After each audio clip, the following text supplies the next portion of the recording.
Bom, boa noite a todos e todas.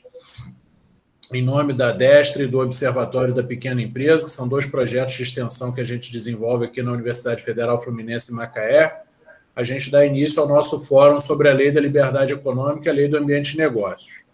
Queria agradecer, antes de mais nada, a nossa colega Yasmine Marins, que é a presidente da nossa empresa Júnior, a Destra, e a Beatriz Vieira, que está representando aqui o nosso projeto de extensão, o Observatório da Pequena Empresa. Agradeço de antemão ao professor Leonardo Rabelo, que deve conectar aí durante o evento, se ele conseguir resolver lá o problema de conexão a tempo. O professor Leonardo, muitos de vocês já conhecem, ele já esteve aqui na UF Macaé algumas vezes, participou de banca de seleção de professor, participou de eventos acadêmicos aqui, ele hoje é coordenador do programa de pós-graduação lá na Unifacvest, em Lages, Santa Catarina. E agradecer ao grande amigo, o professor Pablo Arruda, que tem um currículo extenso, então eu estou fazendo menção ao último projeto dele, que é a Escola de Formação em Advocacia Empresarial, um projeto bem legal, bem interessante, que eu recomendo com muita ênfase. Eu coloquei aqui no chat para vocês os links de todos os projetos e atividades que eu fiz menção aqui. Então, depois vocês podem visitar lá a página. Aliás, cortou aqui, eu vou complementar aqui a informação que cortou. Mas depois eu recomendo que visitem a página, o perfil, que tem altas dicas e muita atualização para todos nós. Aí, antes de passar a palavra ao Pablo, queria verificar com a Yasmine e a Beatriz, vocês querem fazer alguma colocação sobre a Destra, o projeto? Boa noite. Boa noite, Yasmine. Boa noite, professor. Boa noite a todos os presentes. Eu gostaria de começar agradecendo ao professor Saulo, que viabilizou que esse fórum acontecesse, o que é muito importante para nós, né, enquanto comunidade acadêmica. Ao professor Pablo Arruda, que já é a segunda vez que participa com a Destra, né? Acho que há 2 anos atrás, presencialmente, e agora novamente. E gostaria de agradecer também aos meus colegas da diretoria, que sem vocês nada disso aqui, desse evento, disso aqui seria possível. Para falar sobre a Destra, nós somos uma empresa júnior de direito da UF Macaé, e nós somos a única empresa júnior de direito da região norte fluminense. Atualmente nós estamos em processo de trainee, recebemos novos membros agora na semana passada. A Destra só tem a crescer, graças a Deus, estamos em expansão, e o nosso objetivo é estar cada vez mais próximo à comunidade acadêmica, seja por meio de eventos, atendendo às demandas de vocês, aí os serviços que a gente pode prestar, também dos professores. E é isso, a Destra está aí para somar com os alunos, porque a Destra é feita pelos alunos, é feita para os alunos e é para o nosso desenvolvimento tanto profissional como pessoal. Então, contem com a gente, nos sigam nas redes sociais, qualquer dúvida pode mandar lá para a gente. Obrigado, Yasmine. Beatriz, quer falar alguma coisa? Quer fazer alguma colocação? Seu microfone. Eu queria agradecer a todo mundo pela presença, né? A gente divulgou bastante o evento e a gente está com bastante inscritos, né? O pessoal deve entrar pouco a pouco, mas, enfim, meu nome é Beatriz, eu também sou estudante da UF de Macaé. Eu faço parte do Observatório da Pequena Empresa, né? Eu vou falar um pouquinho mais sobre o projeto para quem não conhece, né? O Observatório da Pequena Empresa, ele é um projeto de extensão e o principal objetivo dele é destrinchar a atividade empresarial que é realizada pelas pequenas e médias empresas, mas também pelo MEI, né? A gente também inclui o MEI nessas nossas pesquisas. A gente produz material simplificado para a nossa página do Instagram, né, um material mais simples, mais lúdico, para fácil entendimento das pessoas que não estão integralmente por dentro do assunto. E a gente também produz vídeo e a gente edita vídeo que são enviados pelos nossos convidados. Então, fica o convite aí para quem quiser saber mais sobre o OPE.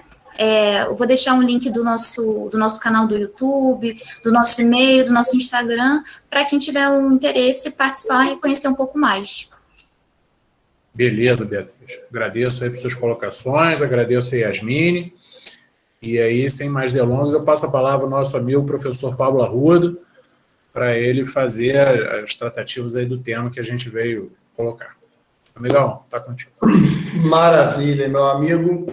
Bom, antes de mais nada, muito obrigado pelo convite. Como muito bem lembrado pela Yasmine, eu estive na UF de Macaé, muito feliz e contente pelo convite, foi um evento muito bacana, auditório cheio, confesso que eu estou saudoso desses eventos em que a gente pode ter um corpo a corpo, pode conversar pessoalmente, mas também fico agradecido que a gente tenha a tecnologia que nos permite, nesse momento de dificuldade, ainda assim manter contato, troca e conhecimento divulgado e difundido de lado a lado. Então, se de um lado saudoso pelo presencial, de outro lado agradecido pelo virtual. Agradeço a UF de Macaé, agradeço a Destra e agradeço ao Observatório e parabenizo pelos projetos, tanto da Destra quanto do Observatório. São projetos bem interessantes.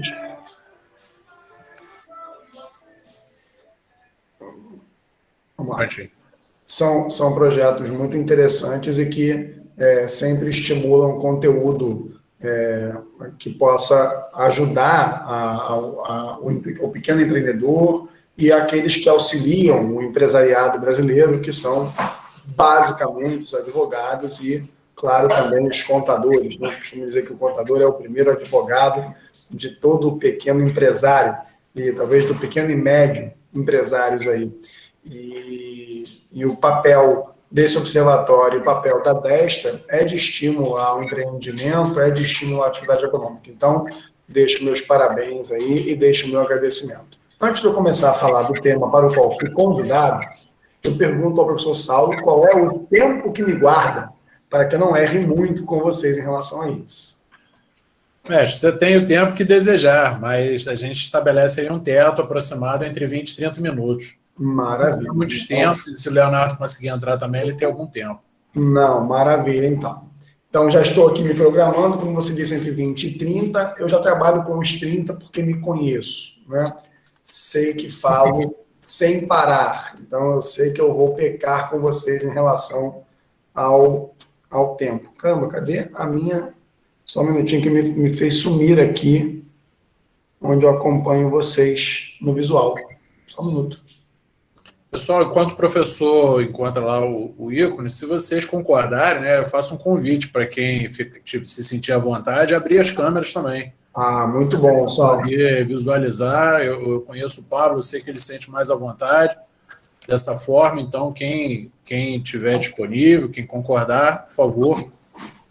Adoro, é verdade. Agradeço àqueles que já estão com as câmeras abertas aí, porque é mais uma forma que a gente tem de humanizar essa relação que nesse momento anda tão não humanizada assim.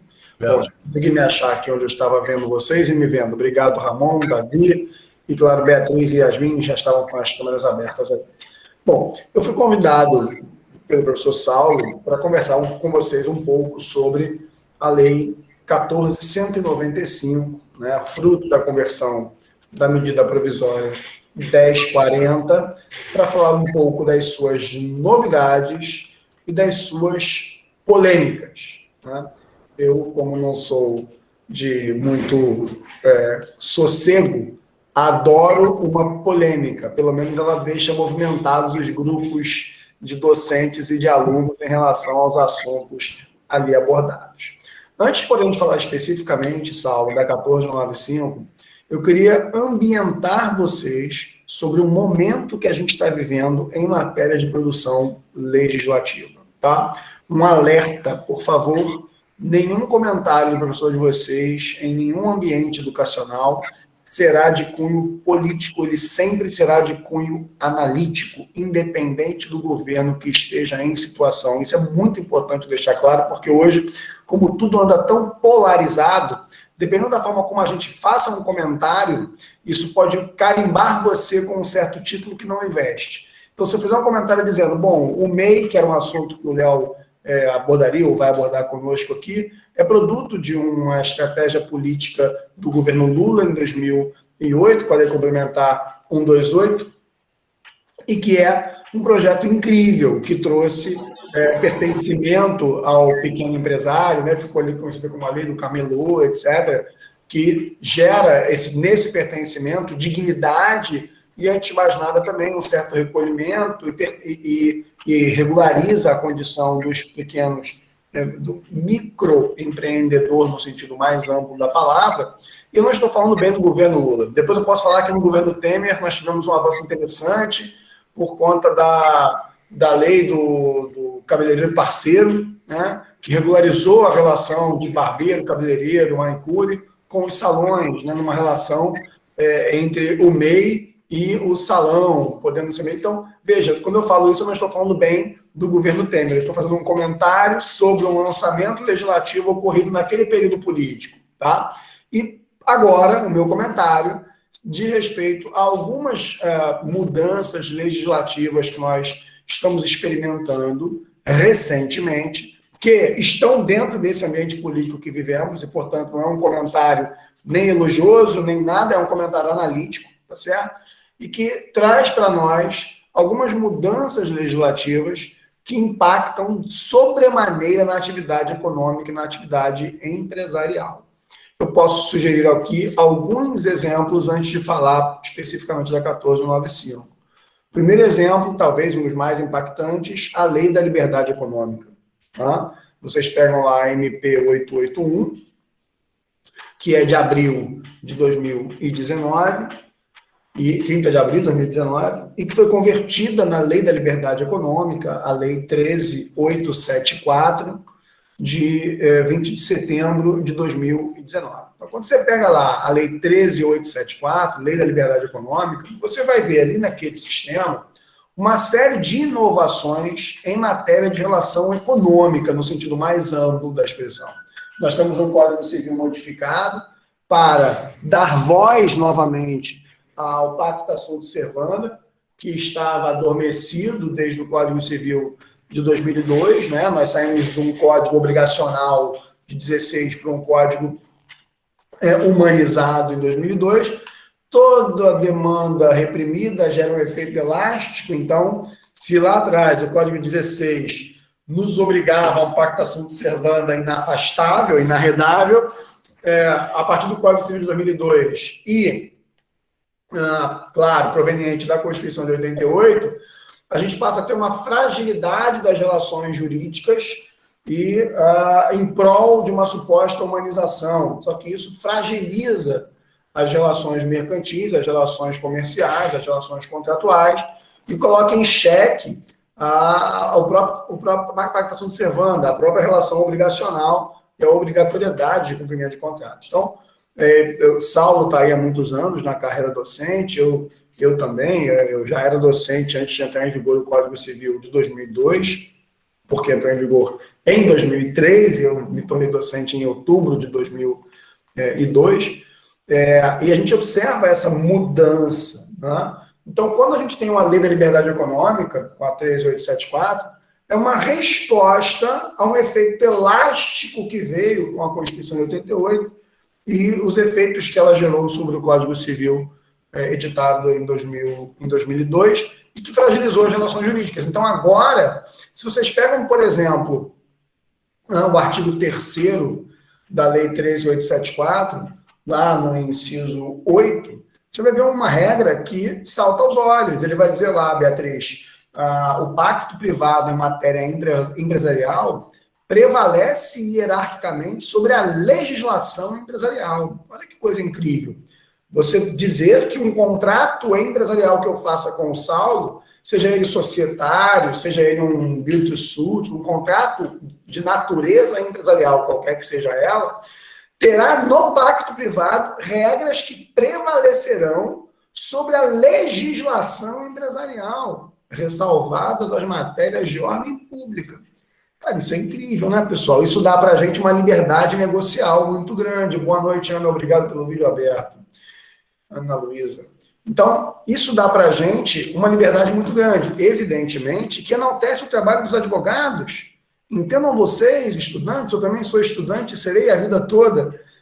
Isso enaltece o nosso trabalho, na medida em que os pactos têm uma força muito maior do que tinham até então, pelo menos no período do Código Civil de 2002, até a Lei da Liberdade Econômica. Isso aumenta a nossa responsabilidade na atuação no consultivo diário, na formação de contratos sociais, estatutos sociais, acordos de sócios, por exemplo, e outros instrumentos de natureza empresarial. Então, a Lei da Liberdade Econômica serve como um primeiro exemplo disso, e eu poderia aqui destrinchá-la, mas o objetivo não é ela hoje. Tá? Outra lei que chama atenção também, já agora, em 2021, é a Lei Complementar 182, o Marco Legal das Startups. Né? Saulo e eu conversamos sempre muito sobre essas legislações e os nomes que gostam de dar a elas, né? Marco Legal das Startups. É como se começasse a existir, né, Saulo? Fala aí. São muito criativos os nomes, né? Lei da Liberdade Econômica, parece uma declaração inovadora completamente. A criatividade para o nome é boa. Às vezes, para a lei. Inclusive, a expressão da lei diz isso, né? Institui a Declaração de Direitos de Liberdade Econômica. É uma declaração. Olha, a partir de agora nós temos isso, né? Quando, na verdade, eu acho que nem está ruim a expressão, sabe, Saulo? A natureza é realmente declaratória. E aí eu acho que fica até contraditório que a lei diz institui a declaração, quer dizer, ou institui e começa esse troço, ou declara a sua existência. Mas tudo bem, é filigrana jurídica. Fato é que tem, sim, essa curiosidade nos nomes que são dados às leis e também às empreitadas policiais da Polícia Federal, né? Me parece que são aí os dois âmbitos de criatividade mais incríveis que nós temos no nosso ambiente jurídico jornalístico.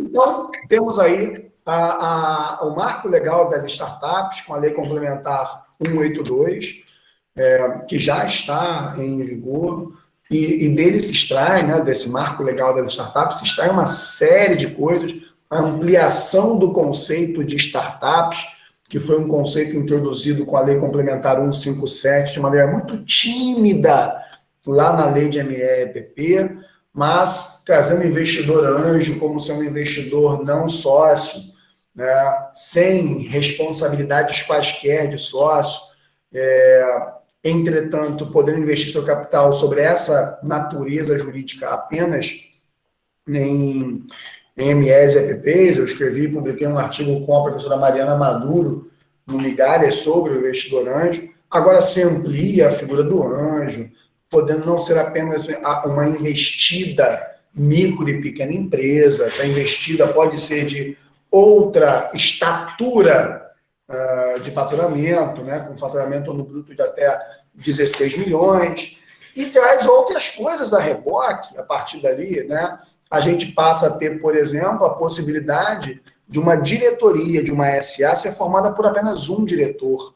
Até então, a lei de SA nos obrigava, e sempre nos obrigou, à existência de pelo menos 2 diretores no órgão executivo de uma sociedade por ações.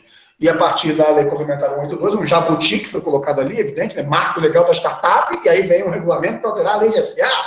Mas, o que seja, a gente passa a admitir um único diretor, a gente passa a ter a possibilidade das sociedades por ações de capital fechado, com faturamento ano bruto de até 78 milhões, fazer suas publicações obrigatórias, né, de convocações, etc., eletronicamente, não mais pagando a imprensa oficial física para publicar em jornal que ninguém lê e que é imprestável para o fim almejado de governança corporativa, que é atingir pessoas. Né? Quem é que lê edital de jornal hoje? Ninguém. Me mande um WhatsApp, vai ser muito mais eficiente, nós sabemos disso. Então, a gente tem essa modernização que, de novo, incomoda. Mas por que só a SA com faturamento ano bruto de até 78 milhões? Por que tem esse... Aliás, de onde tiraram o número? É o mesmo número que não permite mais o lucro presumido. Empresas que têm um faturamento acima de 78 milhões estão compulsoriamente no regime tributário do lucro real. Filhão, você pode tentar ligar o ar para o seu pai que ele não está se dando bem com esse negócio chamado controle? Obrigado, meu príncipe. Meu assessor de assuntos aleatórios, Lucas Arruda, um molecão de 12 anos lindo aqui do meu lado, jogando videogame. Então, por que 78 milhões, cara? E a gente tem que ficar com números. Mas é o que eu costumo dizer, Saulo, a gente precisa trazer as coisas, às vezes, em doses homeopáticas, né? Talvez se empurrasse de uma vez só acabar com a publicação editalícia em jornais, poderia, né, que gerar um obstáculo na legislação, na evolução do projeto legislativo, que é permeado por muita política e pouca técnica. Podem apostar no que eu estou dizendo, porque ultimamente tem enveredado cada vez mais nesse meio ambiente da produção legislativa. Então, é um exemplo a lei que traz o marco legal das startups, a lei complementar 182. A gente tem também, esse ano, eu inclusive fiz uma live com o professor André Luiz Santa Cruz sobre o assunto, a Sociedade Anônima de Futebol, né? Que trouxe, na verdade, a empresa, o Clube Empresa, né? O Clube Empresa era algo já almejado. A gente observa, por exemplo, os clubes com dificuldade econômico-financeira e muitos deles tentando pedalar recuperações judiciais. Nós sabemos que a lei de recuperação e falência não se estende aos não empresários e, caramba, a gente vê lá associações esportivas, né, associações civis sem fins lucrativos, manobrando pedidos de recuperação judicial, como algumas instituições de ensino também, a Cândido Mendes, onde eu me formei, é uma delas, né, tem natureza associativa não econômica, pedindo e vendo processada a sua recuperação judicial, o Figueirense pedindo recuperação, o pedido de falência contra o Brasiliense, porque pau que dá em Chico, dá em Francisco, né? E aí agora a gente tem a tal da SAF, a Sociedade Anônima de Futebol, com a Lei 14.193, tá? Trazendo lá uma natureza empresária. Ficou uma porcaria, os vetos do presidente atrapalharam o projeto, me parece que vai virar letra morta a SAF, porque principalmente tiraram a parte do regime tributário especial para as SAFs, as Sociedades Anônimas de Futebol, e sair de um associativismo com benefícios tributários brutais e entrar num regime empresarial como outro qualquer, com uma tributação lenhando, nós sabemos, os clubes podem não querer e me parece não vão. Mas são exemplos aqui de mudanças legislativas recentes que nós estamos experimentando, dentre as quais a gente vê incluída a Lei 14.195, que traz a facilitação empresarial, chamada, conhecida como, e aí tem que ter um nome, não é isso, Saulo?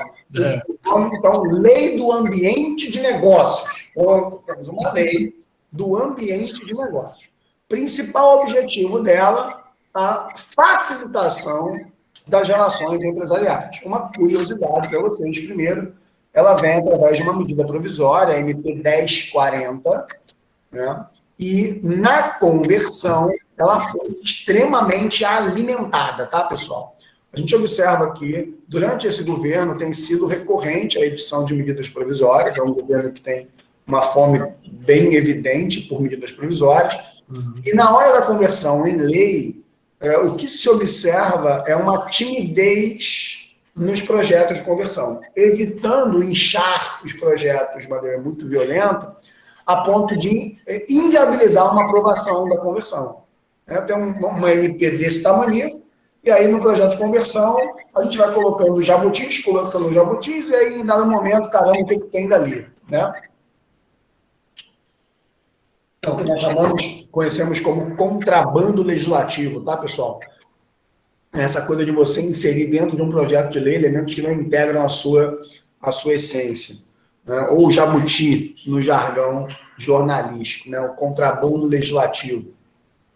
E aí a gente observa uma medida provisória que tem um tamanho diminuto, que muito mais trata da facilitação de abertura de empresas, tá? E um projeto de conversão que vem com um conteúdo muito mais robusto do que o corpo original. Isso foi tentado na MP da Liberdade Econômica, tá? Na 881, MP 881, quando da conversão em lei, que gerou a 13874, houve essa tentativa de alimentar o projeto com o contrabando legislativo, tá? Jabuti, e isso ficou. Apesar de ter passado nas comissões mistas da Câmara e do Senado, quando foi votar, cortaram e disseram, ou volta essa porcaria para o texto base da MP, ou não vai passar. E a MP não converte. E a gente está observando isso, observou isso com a MP 1040, quer dizer, um contrabando legislativo muito violento, com uma inserção de diversos elementos que passaram pela Câmara, sofreram um filtro e corte enormes no Senado e volta para a Câmara, que derruba o Senado e manda para a sanção, e o presidente dá o picote dele com o veto. Então, eu vou trazer para vocês alguns desses elementos, uns elementos que são mais fáceis de compreender, que são mais diretos, de grande valia. Tá?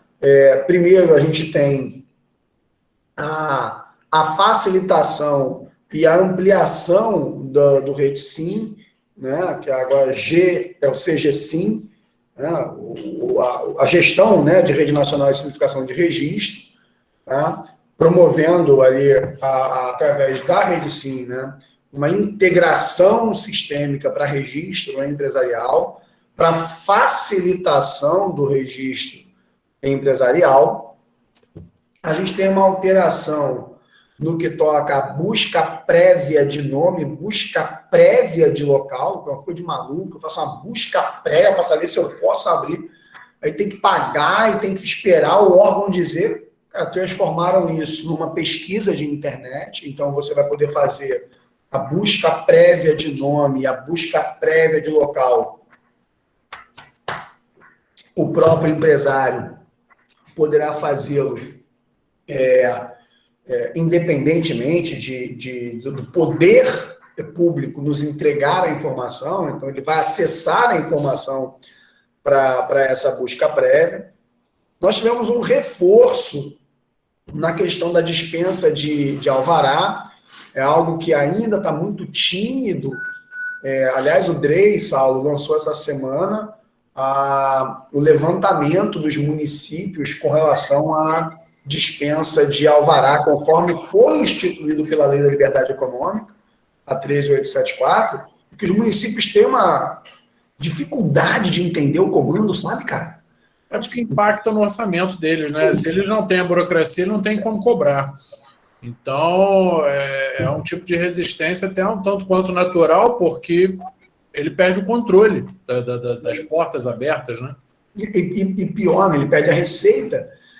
Chega a ser divertido. A gente tem uma lei que diz, não, para tais atividades econômicas de baixo risco, é dispensado o alvará. Para atividade de médio risco, o alvará é automático, sujeito à fiscalização, né? E aí o município pega e diz, não, então eu vou criar aqui um procedimento de dispensa de alvará.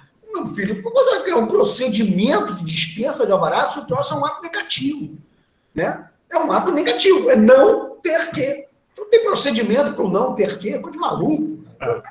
É por isso que a declaração de ambiente de negócio, declaração não é constitutivo, é só declaratório. Exatamente. Nós temos o fim, definitivamente, do NIRI, né, aquele número das juntas comerciais. Não se pode exigir nenhum outro número senão o CNPJ. Tá? Então, outro elemento importantíssimo para o registro de empresas.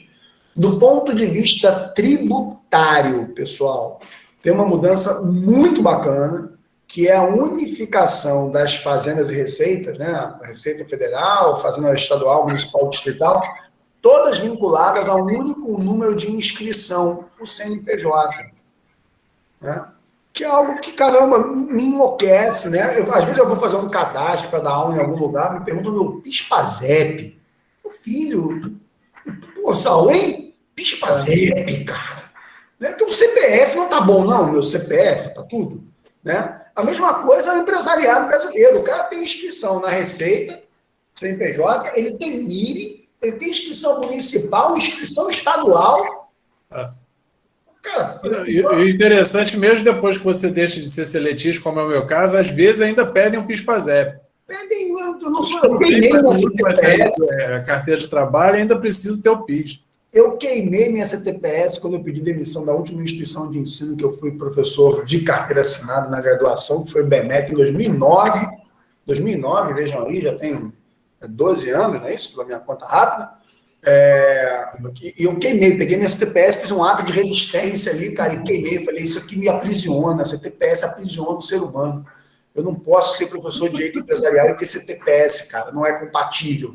Né? Eu sou um libertário por essência. Então, pessoal, essas mudanças foram muito interessantes para fins de registro. Existe uma outra mudança que eu achei muito incrível, que é a possibilidade da adoção do número de CNPJ. Isso já veio no MP mesmo, tá? Do número de CNPJ como nome empresarial. Olha isso, gente. Qual é o nome da sua empresa? 45764, 1000 conta, 13. Limitada. Pronto, é isso. A gente admitiu, a partir de agora, que o CNPJ seja usado como nome empresarial. E se você vai constituir uma PJ do zero, você não tem ainda o CNPJ quando você faz o contrato social, e aí aquela cláusula do nome empresarial vai ser, o nome empresarial será o número do CNPJ acrescido da partícula identificadora limitada, por exemplo. E assim estará no contrato social originário. E veja, com isso a gente acaba com colidência de nome empresarial. Não tem como ter colidência de nome, caramba, porque o CNPJ é um número único. A gente educa o empresário a se preocupar mais com o registro marcário, porque o nome empresarial tem proteção circunscrita no ambiente estadual, da ajuda comercial onde a sociedade está registrada, onde ela tem filial, e nas juntas onde queira fazer o registro de proteção de nome. Ao passo que a marca tem proteção nacional quando registrada no INPI.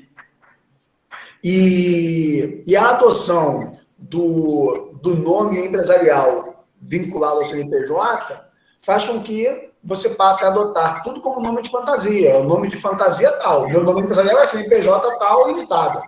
Meu nome de fantasia vai ser restaurante come aqui, cai ali, por exemplo.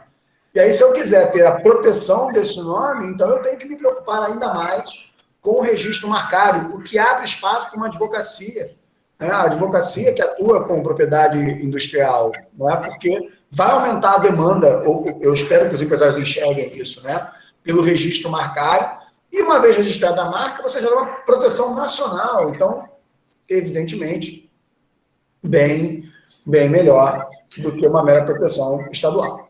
É uma forma de fazer as juntas comerciais se comunicarem, né? Porque a partir do momento que isso ganha uma amplitude, você para com essa dificuldade de interlocução de cada junta de um estado, tem um registro diferente que é inacessível para os órgãos públicos, eles não se comunicam.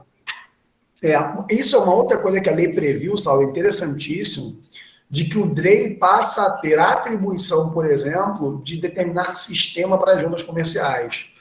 Né? Que eu acredito que seja um passo que venha a ser dado. Eu espero realmente que o professor André Luiz Santa Cruz faça isso enquanto ainda está à frente do DREI, que é determinar um sistema unificado, porque a determinação de um sistema unificado facilita a comunicação entre as juntas comerciais. Aliás, já houve uma mudança legislativa recente de que no registro de filiais, a junta onde se registra a filial não pode promover nenhum tipo de exigência em relação ao conteúdo. Isso é analisado na junta onde está a sede. Só isso já foi incrível, porque antigamente eu registrava uma sociedade na junta do Rio, ia fazer a filial em Pernambuco, a junta de Pernambuco me fazia uma exigência qualquer do meu conteúdo, lá é filial. Né? Bom, em matéria de sociedade por ações, um tema muito, muito novo para nós no Brasil e que vem com o objetivo de não deixar o capital embora, é a admissão do chamado voto plural. O que acontece? Na SA, existe uma regra que a gente diz one share, one vote. Para cada ação, um voto. Na cada ação ordinária, equivale a um voto. Artigo 110. Sendo vedado, no Brasil, a adoção do voto plural, que é você atribuir mais de um voto a uma única ação.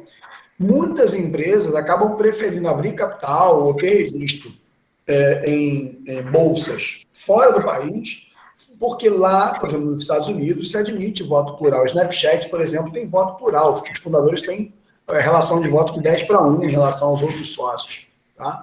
Então, a gente passou a admitir o voto plural com algumas restrições que a comunidade jurídica realmente chiou muito. Por exemplo, limitação de 10 votos no máximo para cada ação. Então, eu posso atribuir até 10 votos por ação numa SA. E um outro limitador, esse talvez incomodando muito mais, o limite temporal de 7 anos para manutenção do voto plural. Prorrogável, mas a prorrogação depende da aprovação assemblear dos demais sócios. Né?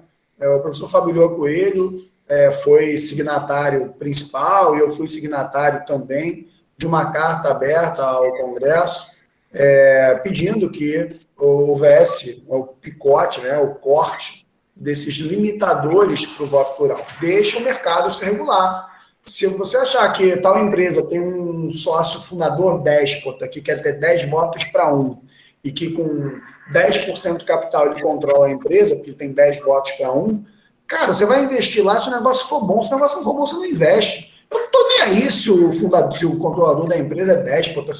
Se eu botar dinheiro lá, a empresa respeitar elementos de governança social e meio ambiente, pagar meus dividendos bonitinho na minha conta, meu amigo, eu não estou nem aí. Eu quero dinheiro, eu quero retorno de capital. Então, na verdade, quem regula isso é o mercado. Oi, Saulo. Não, eu estou pensando alto aqui. É interessante que essa lei ela legalizou o voto plural, né? Que antes era tido como vedado expressamente, mas ela não altera lá aquele dispositivo do Código Penal que tipifica o voto plural como crime. Exatamente. Quando você tem a regra agora permitindo o cara praticar um ato civil, vamos dizer assim, mas no aspecto penal ele continua andando fora da legalidade. Na verdade, me parece, eu de direito penal não entendo quase nada, né? No mais dos crimes que eu pratico. A maioria deles não prende mais ou não é mais crime. Então, mas me parece que nós estamos ali uma derrogação expressa do tipo penal, porque não pode ser tido como crime aquilo que a própria legislação autoriza, né? Então, me parece uma derrogação tácita do tipo penal. Eu não posso ter uma lei que me autoriza a fazer algo e outra que tipifique aquilo como crime. Aliás, a 1495 tem vários exemplos, né, de revogação tácita. E a gente no meio de várias coisas. Vou comentar se você disser que eu tenho mais 5 minutos. Tem sim. Bom, em matéria de SA, uma outra mudança que, conjugada com a do Marco Legal das Startups, fica incrível. Enquanto o Marco Legal das Startups permitiu que a SA tivesse um único diretor, contra 2 que eram obrigatórios até então, a partir dessa lei, da 1495, a gente passa a admitir que diretores sejam residentes no exterior. Até então, só membros de conselho de administração poderiam ser residentes no exterior.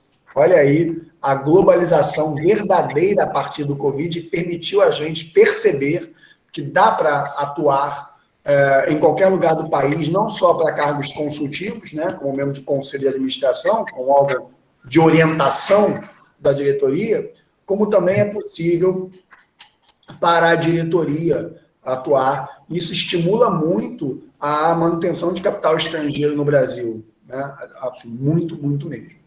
Bom, existem outros elementos, eu sei que o meu tempo não permite esticar tanto, tá, pessoal? A gente tem uma regrinha interessante de recuperação de ativos, que é o CIRA, é um sistema integrado de recuperação de ativos, né, para facilitar o retorno do crédito do credor, né, o impairment desse crédito, a análise de retornabilidade desse crédito, melhorando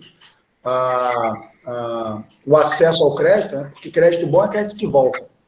Né? E crédito que volta tende a ser crédito barato, então você tem que ajudar o credor a receber de volta. Isso é uma verdade, pelo menos teórica, e ela traz um sistema integrado de localização de ativos para todo tipo de execução. Tá? Existem algumas mudanças processuais que são uma polêmica em si, eu não sou um processualista, tá, pessoal? Mas no Jabuti, no contrabando legislativo, houve uma mudança no CPC quanto à citação, tá? Agora a citação eletrônica é o padrão, é o default, vamos ver como é que isso vai funcionar, eu não quero me enfiar muito nisso. E quero caminhar para o final comentando 2 coisas rápidas aqui em relação à polêmica, tá, Saulo? A polêmica.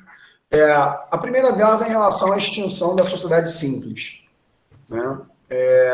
Isso não estava na MP, isso veio na conversão como projeto, passou pela Câmara, não passou no Senado, voltou para a Câmara, que atropelou o Senado, e, portanto, foi para a sanção presidencial com, acreditem, naquilo que eu diria, Saulo, o fim da teoria da empresa, ao menos o fim da teoria da empresa, tal qual a gente concebe e percebe. né, que faz a dicotomia entre sociedades empresárias, sendo aquelas as organizadas, que organizam e manipulam os fatores de produção, e as sociedades não empresárias, que o Código, então, chamou de sociedade de natureza simples, né, em que essa simplicidade antagoniza com a complexidade organizacional. Aquilo que não é complexamente organizado, então é simples. Seria o fim da sociedade de natureza não empresária. Todas as sociedades do Código Civil passariam a ser sociedades de natureza empresária. E também seria o fim do tipo societário simples. Lembrando que o tipo societário não se confunde com a natureza, né? Hoje o Código Civil prevê natureza empresária versus simples e prevê os tipos societários. Limitada, SA, como de corporações, cooperativas, etc. Então seria o fim da dupla sociedade de natureza simples, sociedade do tipo simples. Tá? O capítulo de sociedade do tipo simples daria lugar a uma teoria geral do direito societário. Houve uma discussão muito grande, muito severa quanto a isso, e dois elementos energéticos fizeram com que o presidente da República vetasse o fim das sociedades simples no plural, enquanto simples por natureza e simples quanto ao tipo. Duas forças. Uma, cartório. As sociedades de natureza simples têm registro nos cartórios de registro civil de pessoas jurídicas. A partir da lei, se ela passasse sem o veto, não haveria mais registro de sociedades em cartório, só nas juntas. Todas que tivessem alteração contratual daqui para frente teriam que migrar o registro para a junta. E em 5 anos, com alteração ou não, todas deveriam estar registradas na junta a partir daí. Isso acabaria com uma receita dos cartórios. Nós sabemos com o que estamos falando, né, pessoal? No ponto que estamos mexendo. Então, houve uma força dos cartórios muito grande pela não extinção da sociedade simples.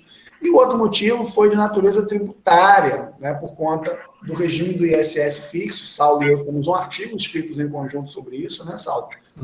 Sobre o ISS fixo, que vem lá no Decreto-Lei 406 de 68, e que só é aplicável, por essência, às sociedades de natureza não empresária, uniprofissionais.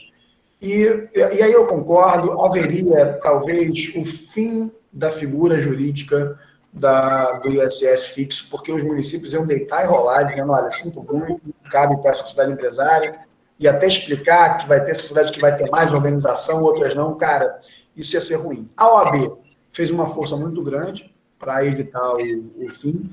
Me desculpe a OAB, mas burrice, eu não tenho outra expressão, eu não sou muito de fazer curva, eu sou de Jacarepaguá, sou pé no chão, burrice. Não percebe que a própria lei que regula a advocacia, o Estatuto da OAB, diz que a sociedade de advogados é simples. Então, ela é de natureza simples, do tipo de advogados.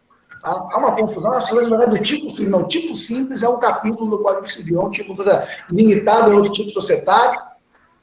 E, de outro lado, você tem a sociedade de advogados como um tipo societário. É um tipo societário próprio, de natureza não empresária, e, portanto, de natureza simples, até porque, diz lá, o Estatuto maldito, é vedado o exercício da advocacia em caráter de mercância. Digo maldito porque essa semana a OAB soltou lá o regulamento, acho que 205, sei lá, dizendo que o advogado não pode ostentar na internet, seja sobre o exercício da advocacia ou não. Meu irmão, o dia que a OAB entrar na minha rede social e disser que eu não posso tomar uma foto minha, seja lá viajando, ou com minha moto, ou com outra coisa, esquece, cara. É do mundo. Né? Eu até entendo que no exercício da profissão ela possa se miscuir, de certa forma, controlar a minha atitude. Agora, na minha vida pessoal, meu amigo, nem minha ex-mulher, nem meu pai, nem minha mãe, nem ninguém vai meter a mão. A OAB, meu amigo, nem querendo. Né? Então, fica claro que a OAB se meteu aí na questão do projeto, fez força muito grande pelo veto presidencial, e o veto veio e não acabou a sociedade simples. Saulo. Essa ideia da ostentação é um negócio bem curioso, né? Porque além de ser fora do tempo, né, numa era de redes sociais múltiplas e variadas, o que define, afinal de contas, ostentação? Porque o que é? O cara não pode beber uma Itaipava, ele vai estar ostentando? Ele pode andar... O que é, afinal? É um conceito que não tem definição comum, que seja aceitável para todo mundo. Bom, eu agradeço. Ostentação é camada, né, meu amigo? Ostentação é camada, né? Isso ostenta em relação a isso, isso ostenta em relação a isso, aquilo ostenta em relação a isso. Então, qual é a definição de ostentação? É uma resolução bem fora do tempo e completamente intervencionista ao extremo. Bom, em relação às colocações do Pablo, só agradecer mais uma vez, como sempre. A primeira colocação dele, para mim, acho que é de suma importância, é algo que eu tento sempre expressar nas minhas aulas, que é a ideia do afastamento da análise da lei e do aspecto político. Até porque as leis que são aprovadas, sancionadas e entram em vigor hoje, elas não são ideias que nasceram hoje. Normalmente isso se arrasta ao longo do tempo. Eu lembro de 2017, quando a gente discutiu muito sobre a reforma trabalhista, fez uma série de alterações na CLT, muito se discutiu e se criticou a respeito da terceirização que veio pela lei 13.429. E tinha um projeto de lei em 2004, que era o projeto de lei 4.330, que tentava regulamentar a terceirização. Isso ainda da época que eu advoguei um tempo na área de Direito do Trabalho, lecionei Direito do Trabalho logo que entrei na UF, antes de entrar na UF, então, antes de lecionar empresarial, já lecionei Direito do Trabalho também. E esse projeto de lei 4.330, ele tentava regulamentar a terceirização, que era fruto só de uma súmula, a súmula 331 do TST. E era uma pressão gigantesca para não tocar no assunto. Eu sempre achei aquilo um desperdício de energia, porque não tocar no assunto me parecia pior, né? Era melhor tocar no assunto e resolver algo que já existia. E não existia de hoje, existia desde o decreto 267, quando se começou a fazer terceirização no Brasil. E dito e feito, né? Não discutimos o projeto foi engavetado, foi dado por vencido, e num determinado momento veio uma lei por via transversa que liberou a terceirização para tudo e todos. E a galope dela veio aquela ideia do uso amplo e restrito do MEI, né? A gente até tem um texto sobre isso também, do uso do microempreendedor individual como forma alternativa de contratação de força de trabalho, não necessariamente por via seletista. E o que a gente vem vendo desde então é uma migração da forma de contratação, né? Tem aí uma série de exemplos, a lei do salão parceiro, que você bem citou, e todas essas outras micro-legislações ou micro-reformas que vieram posteriormente, vem só consolidando uma ideia que não nasceu, está longe de ter nascido hoje, é uma ideia que acho que já deve ter mais de 10 ou 20 anos. E sobre a 14.195, ela realmente foi uma lei que eu, na verdade, nunca espero muito. Quando sai uma medida provisória ou um projeto de lei, eu sempre imagino que algo que vai surgir depois, quando da sanção, é algo muito diferente. O fim da Eireli, que a gente estava falando dessa revogação tácita, foi um exemplo disso, né? Na época, eu ainda estava fazendo doutorado, meu projeto foi sobre o projeto de lei 4605 de 2009. Ele deu ensejo 14 a lei que criou a Eireli, durou aí seus 10 anos com N polêmicas, me rendeu bastante trabalho sobre isso, mas ela morreu sem tempo, e morreu mal, né? Porque morreu sem morrer, deixou aquela lacuna ali, se você não sabia se estava revogado ou não, precisou o DRE emitir um ofício, um parecer para dizer, não, olha, isso não existe mais, foi uma revogação tácita. E agora a gente, de fato, enterrou o Instituto, que no projeto de lei parecia bom. Mas quando foi sancionado com uma série de reduções e transformações que desnaturalizou o propósito dele. Muito ruim, cara. A Eireli, qual foi o grande propósito que a gente conseguiu obter da Eireli? Eu vou contar para vocês. O que a Eireli nos deu de verdade? Perder o medo de permitir uma unipessoalidade empresária. Né? Sem entrar no mérito da expressão sociedade, porque ela incomoda. Sociedade unipessoal é esquisito mesmo, é papo de psiquiatra, pô. Você quem é que eu sou? É o equipe e tal. É psiquiátrico o troço. Mas o direito não pode ficar se miscuindo das suas pequenices de expressões, porque o empresário está cheio de demanda, cara. Entendeu? A gente tem gente querendo fazer dinheiro, fazer emprego, dar emprego. O empresário não pode ficar. A gente tem um grupo lá de professor, de docente, de empresarial, são 256, é o limite do WhatsApp lá. Tá, todos. E os caras ficam, me perdoe a expressão, Saulo, mas eu não tenho como, numa masturbação jurídica, discutindo se ele morreu ou não morreu, porra. Pessoal, por favor.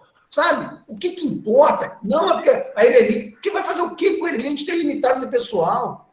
A Ireli tem um limitador. Pessoa física só pode ter uma, por uma imbecilidade do autor do projeto. Uma imbecilidade. Ah, porque a pessoa humana só pode conhecer de um tipo de negócio. Veja o limite de Antólios do sujeito. Antólios. Né? Aí discute se ele podia ser constituído por pessoa jurídica ou não. A lei fala pessoa, não fala pessoa física. Aí discute se incapaz podia constituir ele ali, porque confundir ele com empresário individual. Entendeu? Ele ali, cara, é um negócio horroroso que serviu apenas para tirar o nosso medo de admitir a unipessoalidade no exercício da atividade econômica. Agora, com a limitada no pessoal. Sobre a revogação, Saulo, me perdoe ter tomado aí, porque falou de ele, eu já fico logo nervoso. O Santa Cruz fez um meme maravilhoso, depois vocês podem pegar no meu Instagram lá, próximo para Barulho.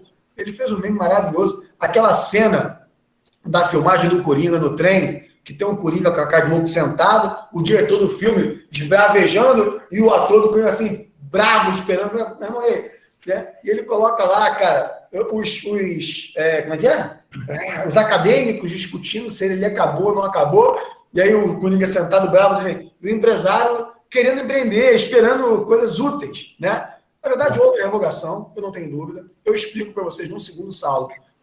O Léo chegou, não? Não. Então tem o tempo dele para roubar. Então,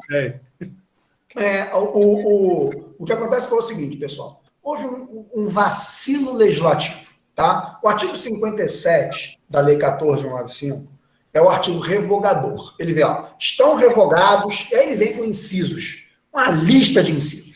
Tá? Revoga isso. E aí tem o inciso 29, que é o inciso do Código Civil. Então, lá no artigo 57, inciso 29, do Código Civil são revogados os seguintes artigos. Aí tem 5 alíneas.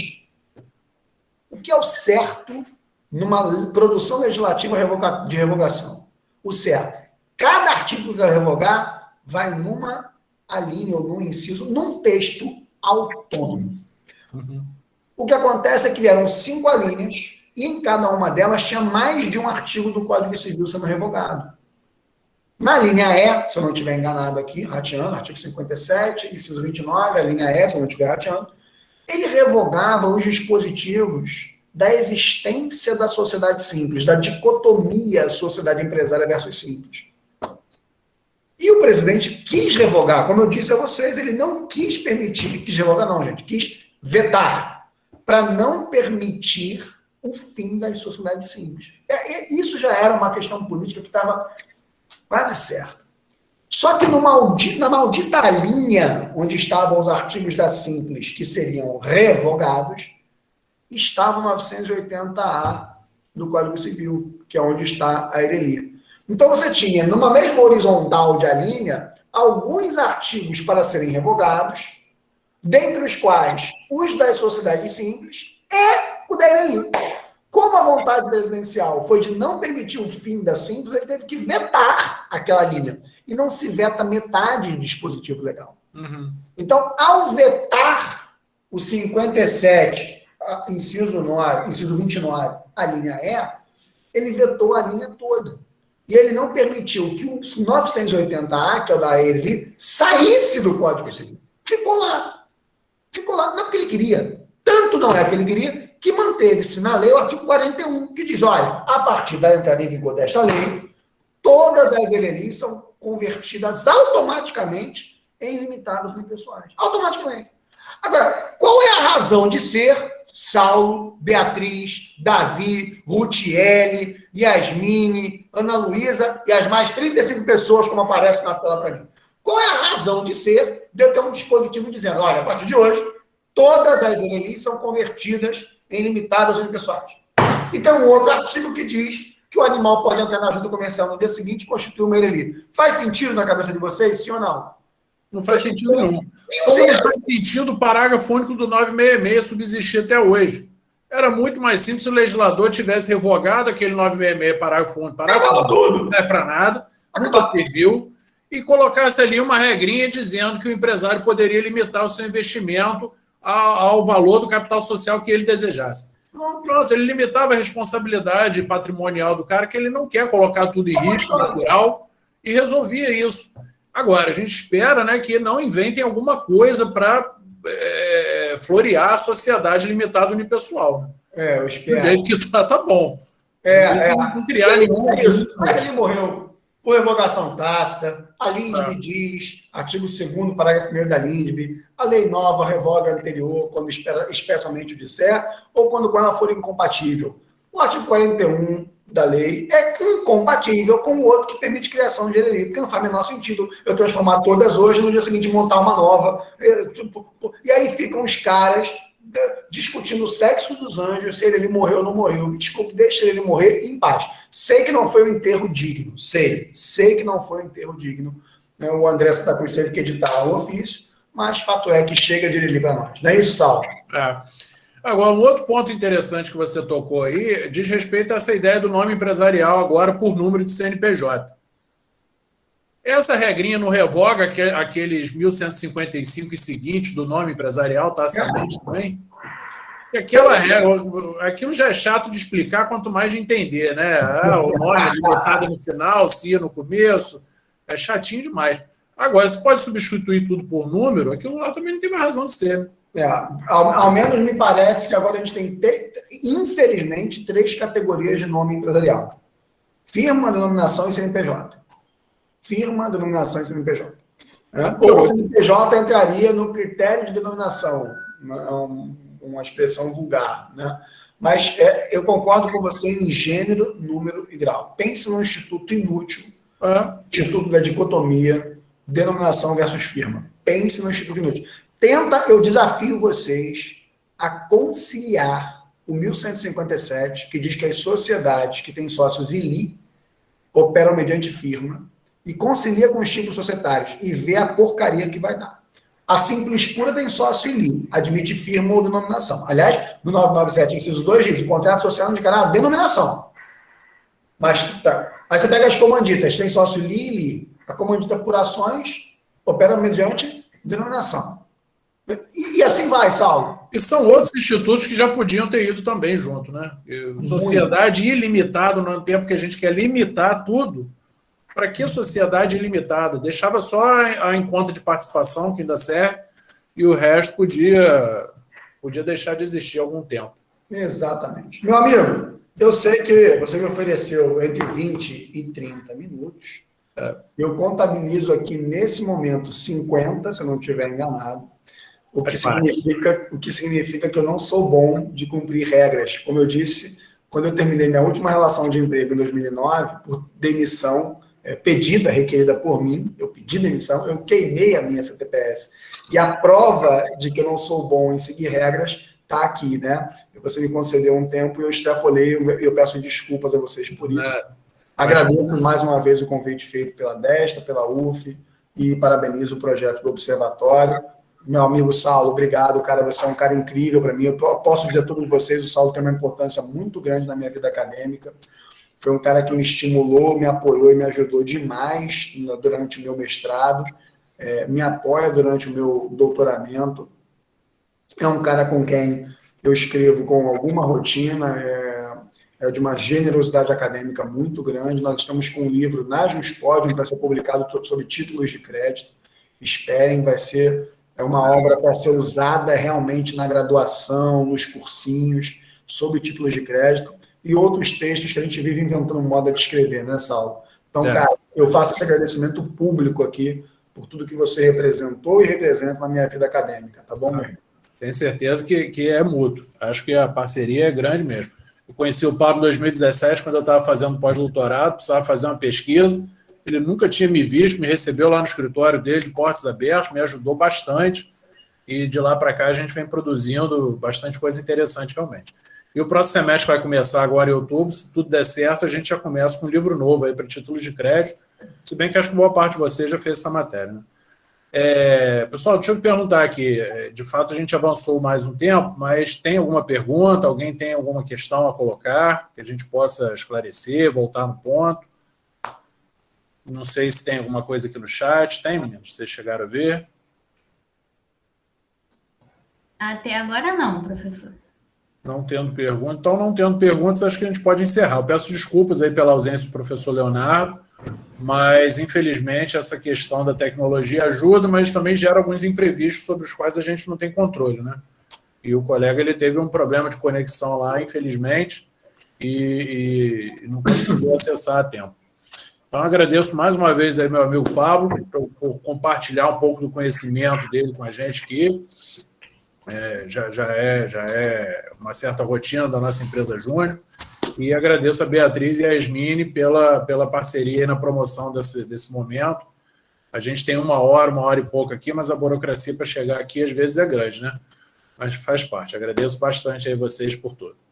Tá bom, pessoal? Paulo, eu só reforço o convite lá no Instagram, Prof. Pablo Arruda, faço lives com rotina. Fiz uma live ontem, Saulo, relacionando o ato heróico do piloto de helicóptero do evento de domingo com o exercício da advocacia empresarial. Meia hora. Quem tiver aí de bobeira, está lá no meu IGTV.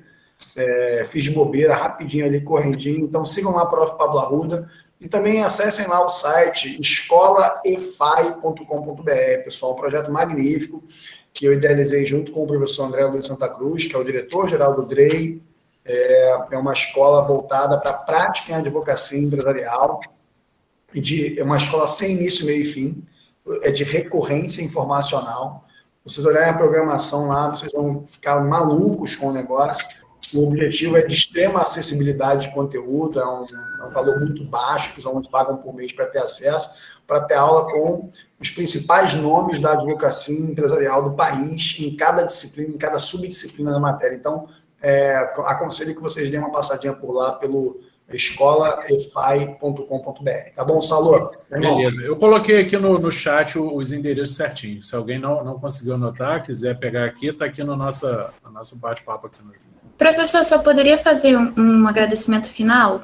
Claro, fica à vontade. Queria agradecer a todo mundo que esteve aqui. A gente vai tirar uma foto daqui a pouquinho. Eu não sei se o professor Pablo ele chegou a ver o chat, mas está todo mundo elogiando. Inclusive, no meu WhatsApp, o pessoal está perguntando mais sobre o seu curso e teve até gente cara de pau perguntando se tem desconto. A EFAI foi lançada na terça-feira da semana passada, num evento com aula magna do professor Fábio Lua Coelho, na terça-feira.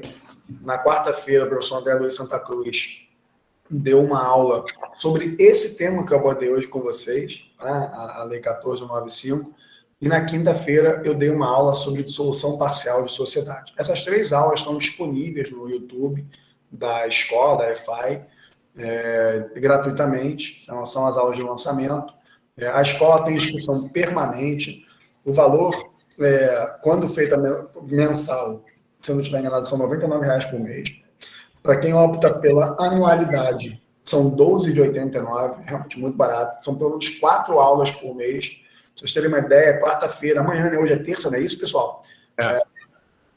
Amanhã a gente tem aula de direito societário, de assembleia de... Perdão. Desculpa, gente, só um segundo. Caramba.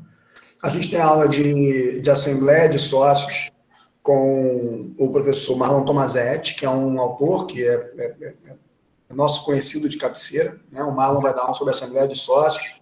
Depois a gente vai ter aula de invalidades assembleares com Marcelo von Adamek, que, na minha opinião, é a maior autoridade de anulação de assembleia no país hoje. O Marcelo von Adamek.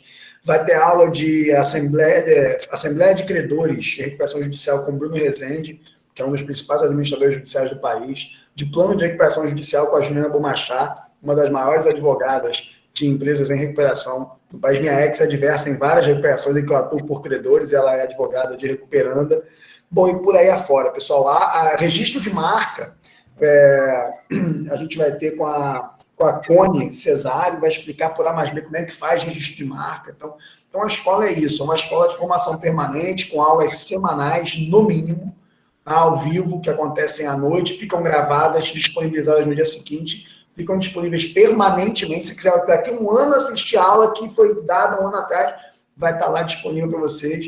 Então, assim, me parece um projeto imperdível, mesmo assim. Hoje nós completamos, em uma semana, 400 inscritos na escola. Já somos uma escola que nasceu há uma semana e tem 400 alunos matriculados. Acho que é mais do que uma escola, é uma comunidade. E eu convido vocês a conhecer mais de pertinho lá, escolefai.com.br.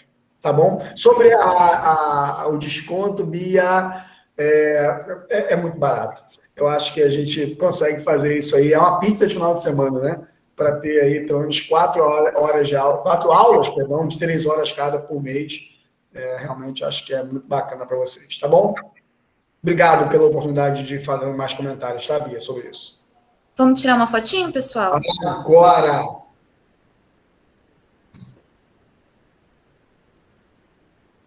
Foi.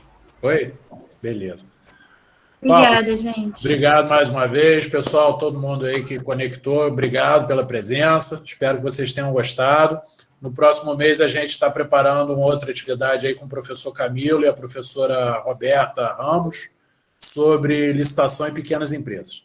Aí a gente já vai preparar o movimento, gerar o link e daqui a pouco a gente divulga para todo mundo. Falou?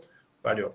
Tá bom? Gente, uma boa noite a todos, viu? Tchau, professor. Obrigada. Tchau.